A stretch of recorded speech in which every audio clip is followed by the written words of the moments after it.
नमस्कार. मी Shridhar Kulkarni, MP registered mutual fund distributor, ARN number 1764.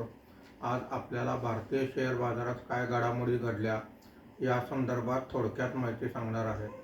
आज सकाळी शेअर मार्केट सुरू झाल्यावर घसरण होती. दुपारी 12:30 नंतर मात्र मार्केटमध्ये तेजी दिसून आलेली आहे. आज मार्केट बंद होताना सेन्सेक्स हा 382 पॉईंटने वाढून 74,650 वर बंद झालेला आहे. निफ्टी हा 101 पॉईंटने वाढून 23,484 वर बंद झालेला आहे. BSE IT इंडेक्स सर्वात जास्त म्हणजे 4.40% वर आहे. BSE कंझ्युमर ड्युरेबल इंडेक्स 1.23% वर आहे. BSE पॉवर इंडेक्स 0.61% खाली आहे. Nifty mid cap index 0.19%, Nifty small cap index 0.40% वर आहे.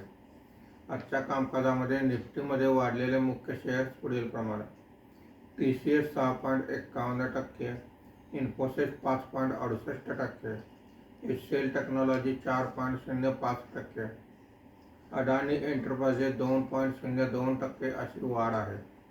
आज निफ्टीमध्ये घसरलेले मुख्य शेअर्स पुढील प्रमाणे: NTPC 2.98%, axis bank 1.94%, power grid corporation 1.40%, doctor Reddy's lab 1.27% अशी घसरण आहे.